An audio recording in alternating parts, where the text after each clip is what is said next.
This is the Porsche Museum. This is the Porsche Audi Concept Spider, 1973. This is a little L Lapine model. This is a Porsche 1971 race car. This is the Porsche I used to love, the 911, but I could never fit in it. Different ones.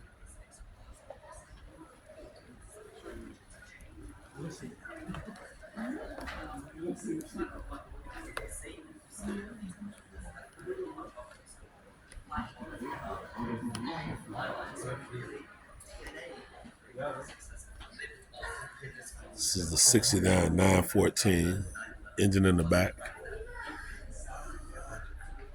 69 LeMans.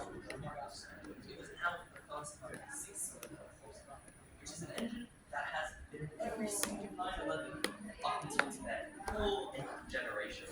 So that's not bad. Not a bad run as an engine.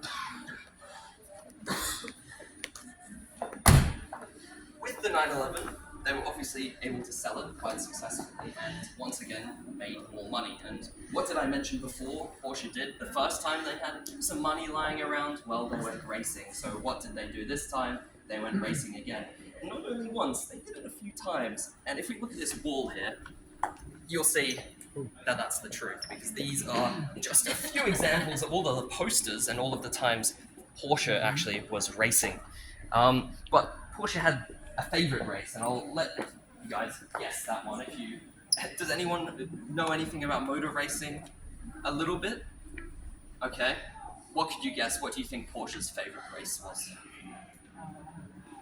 It's in front.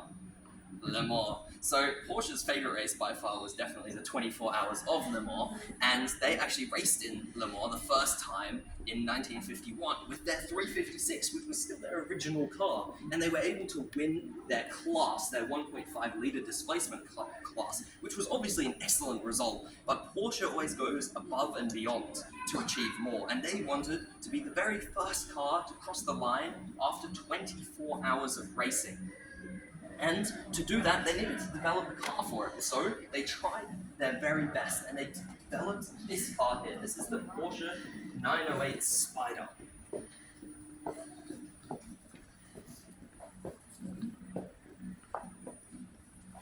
Before I get to the 908 Spider itself, I'll move out the way. Before I get to the 908 Spider itself, it's very important that I explain some things about Le Mans. So Le Mans was this race, it still is, a 24-hour race in France. And the race essentially consisted of a bunch of different classes of cars, so it made it fair.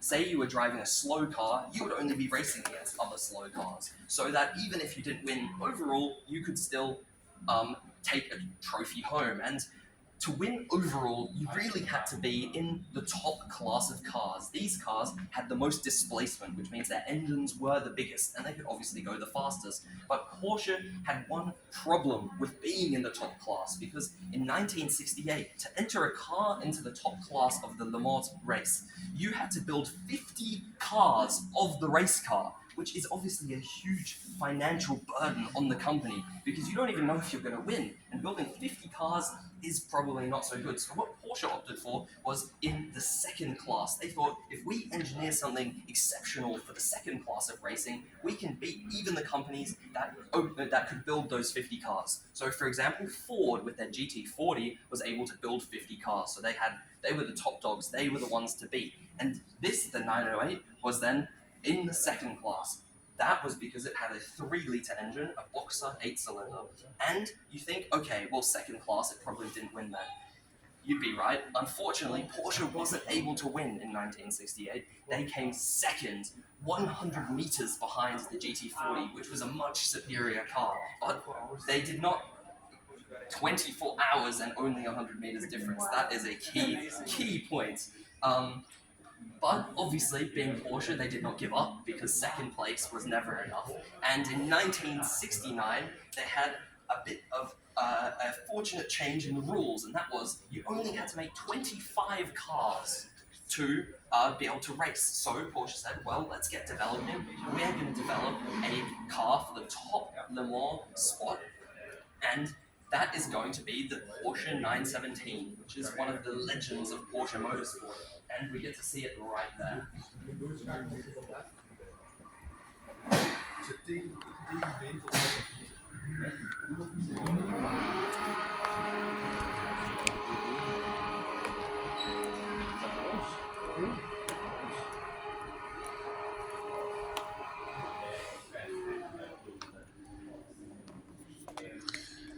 This is 695 1960. I've never seen this one. It's a Porsche. This Porsche is a Cabaret convertible police car 1964. If you look at the Volkswagen, which was part of Porsche, who created that for the people's car, and you look at Audi, they are the same companies. In Stuttgart, that's all they care about is cars. I mean, I thought Detroit and Tokyo. This is a diesel tractor in 1960. You know, a lot of agriculture here in Germany. You know, you driving on the plane, you see all the wheat fields, you know, all the beer. Germany is self-contained, you know, solar power. This particular Porsche right here, which is crazy. They have a New York backdrop, which is crazy, but this is a 356 1954. So you can see that Volkswagen inspired. Just like the Vet it looked like. This is 1960. Well, I think John DeLorean and the Boys in Detroit was inspired by this one. I thought DeLorean was totally unique. Well, I don't know who stole from who. I like one of the original Vets. This is the 1950 Porsche Coupe Ferdinand. He named it after himself. You can see that inspiring Volkswagen. And right here, this orange machine, a 1948. Wow. So, you know, when you go down to Mexico City, they still making Volkswagens like they were a year ago. And they all brand new, same design. This is a Porsche Ferry. Model number, it's just a show car, 1948.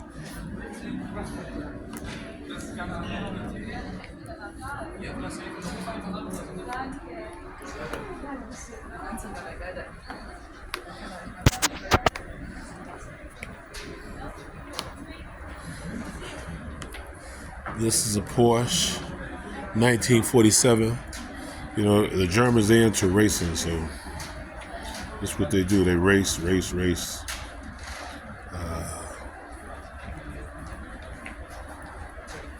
That's what they do. I hope you're enjoying this.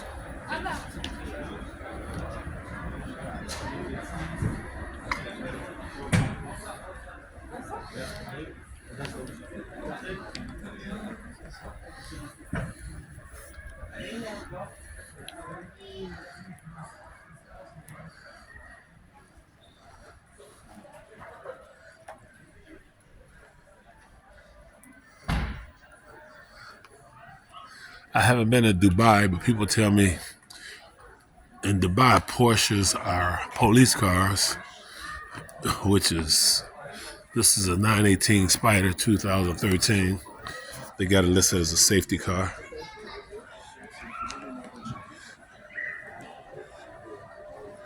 This one you see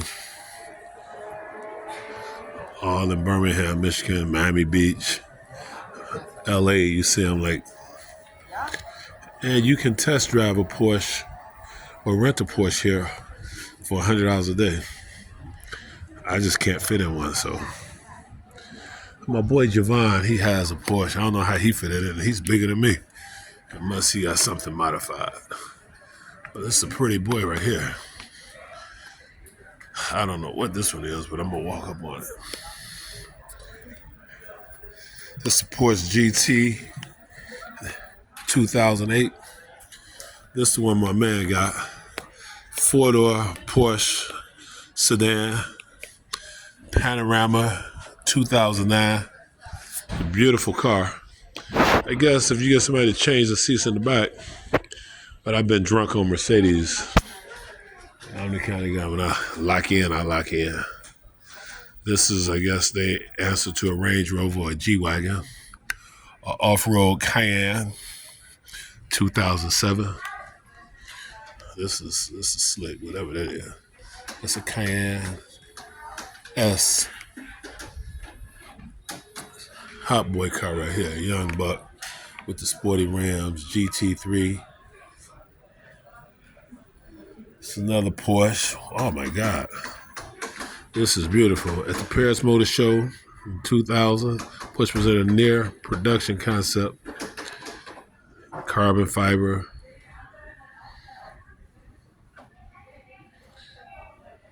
Wow. These cars are so pretty. I don't even have to say that. Trophy room.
This is a 911 Porsche, cut in half. I don't know why would somebody do something like this. You see the engine is in the rear, no radiator. And you see the long drivetrain, and you have the transmission differential. That's the transmission back there. And I didn't know that your trunk was up here, so I mean, I think that's a hell of a safety innovation. If you have a thick gauge steel, I mean, this is not regular steel. It's beautiful. Rack and pinion, struts, I mean, they just went overboard. I mean, the Michigan potholes would kill this thing, but it's a beautiful car. Crumple zones, safety. Just let you just look. I hope you click, subscribe, and share. This is Jazz313. And look at this picture. Break it down and just look at it. It's incredible. That's the Boxster. Wow, they got a Mercedes-Benz, which is an E500. I have to read about this. Why would this Mercedes-Benz be in a Porsche? Mercedes-Benz E500.